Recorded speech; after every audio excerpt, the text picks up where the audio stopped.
just record you and we'll start whenever we want to. Yeah, basically. okay, fine. So what I need you to do first of all is tell me your name. Right, I'm Diane Jones. Diane, you can you tell me why you're here?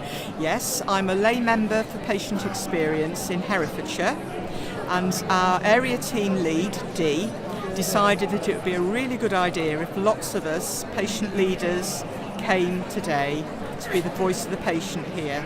So that's why I'm here. So hopefully you've been enjoying yourself. Oh, fantastic. Yes. And you came along to NHSCitizen to find out what was going on. Yep. And I sort of interviewed you earlier in a rather different way to ask you about network mapping. And I asked you about all the organisations that you were related to in various different ways. So can you tell me how interesting or valuable that process was? What was it like for you? It was really, really interesting because it's something I know about myself, but no one's ever asked me to articulate it in that way. And I've never really thought about it. And I know all the bits joined together, but actually, as we progressed, and you asked me not just about my links with the organisations, but about their links with each other, that the picture emerged, and there I was in the centre of it, with all these webs, all these tentacles coming out, and it was really quite exciting. And I looked at it and I thought, if I was from somewhere else and wanted to find someone in Herefordshire who maybe would be helpful to introduce them to a group, they could look at that and they'd think, Diane knows. She knows. She's a person that's got her finger in a lot of pies around the area. And if she doesn't know, she might know a man who does know.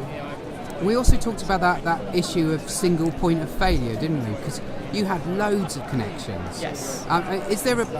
Could this be useful in various ways to what you're doing beyond, as you've said, in terms of that issue?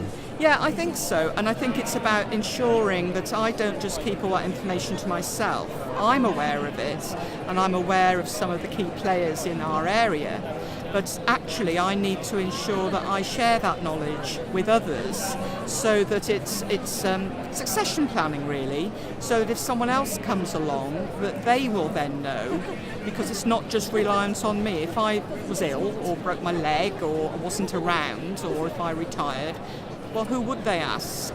And at the moment, we've got to think about that succession planning and think about, right, Diane knows that. She needs to be sharing her knowledge with others. Well, that's brilliant. So, just one more question. You've just sat through the Gather session, which was about the ideas that people could bring to, eventually, to the Assembly. Yeah. How did that go for you? I thought it was absolutely fantastic. The best thing NHS England have done for this conference is to open it up so that people from a much wider network have had the opportunity to come along and to be fully part of the discussions and to be heard.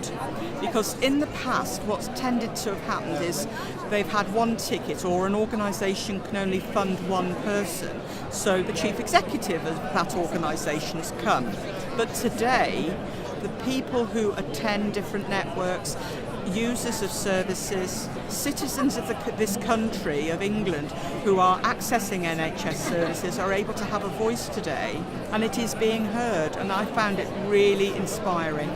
Well, that's a ringing endorsement. Thank you very much.